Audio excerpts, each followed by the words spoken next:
Good morning, everyone. Welcome to Pre-Market News and Views by Money Stocks. Today is March 7th, 2019. My name is Nick Santiago. Thank you all for tuning in this morning. Right now, we have the S&P 500 E-mini futures trading lower by 3 points to 27.69 and 3/4 per contract. All in all, you can see the futures were a bit higher, and then they've just came back down. Again, we have the ECB President Mario Draghi speaking right now. He's very, very dovish on Europe. And if you take a look at the euro today, you're going to see that is really, really slumping, falling pretty sharply. So, again, we'll be keeping an eye on this.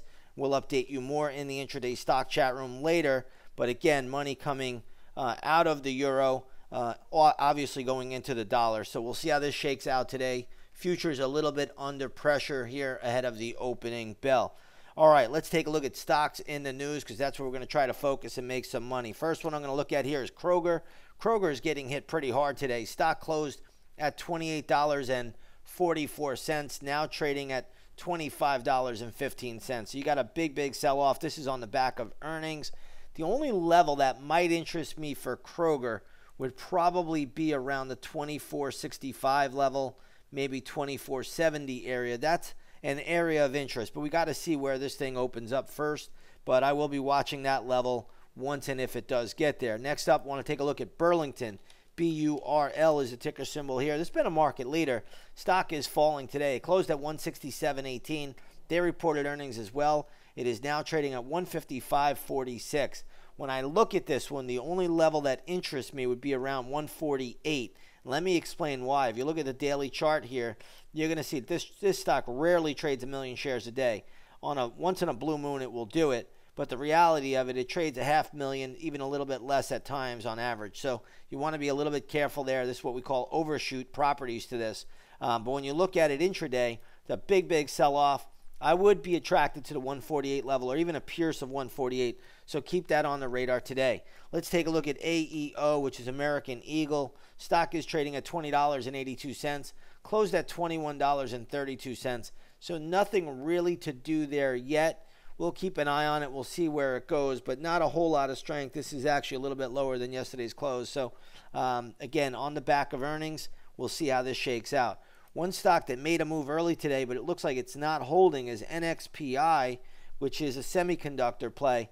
You're going to see that this briefly spiked around the 102 level yesterday in the after hours, now back down to 93.65. It looks like there's a rumor out there saying that Samsung would be looking to merge with this company or to take it over. This was a takeover candidate a while back with Qualcomm. So again, that rumor really isn't that far-fetched, but we'll see how it plays out. Right now, NXPI up a little bit from yesterday's close. Let's take a look at Estée Lauder EL. It looks like that got upgraded today. No volume behind this move, but it is trading at 156.20, closed at 153.88. So if you own it, trail the stop loss, but again, no real volume behind that move. Temma Pharmaceuticals also upgraded today.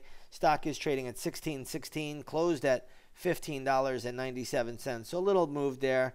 Again, Teva has been on the weaker side as of late. Let's take a look at Guidewire, GWRE. Looks like this is on the back of earnings. Very strong move. Closed at $86.46 last night.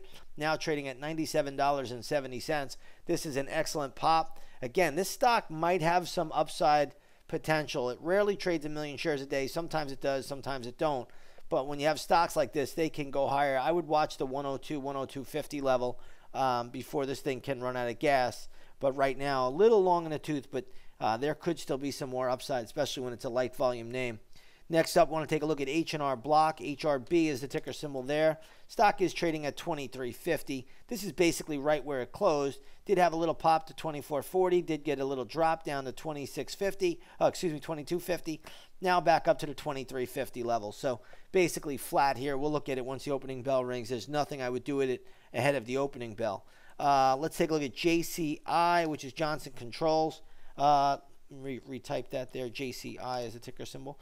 Yeah, nice pop there. Got all the way above 36.80. Now trading at 36.09. It looks like the news out here is they approved an $8.5 billion share repurchase authorization. So again, that is definitely lifting the shares a bit. We'll see how that plays out once the opening bell rings. Keep Johnson Controls on the radar today. It's not a bad daily pattern either. Next up, we want to take a look at the gold market. Gold futures trading lower by 2.5 points to $1,285 an ounce. All in all, when you look at the GLD, what you'll see here is this is trading at 121.35, closed at 121.61. So reflecting a little down move there. Crude oil today trading up by almost 50 cents. Right now it's up 48 cents to $56.70 a barrel. So oil upticking a little bit. If you take a look at the USO, which is a good ETF to track the movement in crude, you'll see that's trading at 11.85, closed at 11.75. So there you have it. That's pretty much everything that we're seeing. We've got lots of moving parts out here today. Once again, if you haven't done so, come on over. Take a 7-day free trial to the intraday stock chat room. We've had a great 2018. We're having a really, really solid start to 2019 as well. So again, if you haven't done so, come on over, trade right with us, and we will see everybody there. And with that being said, everybody have a great session, and we'll see you all on the charts.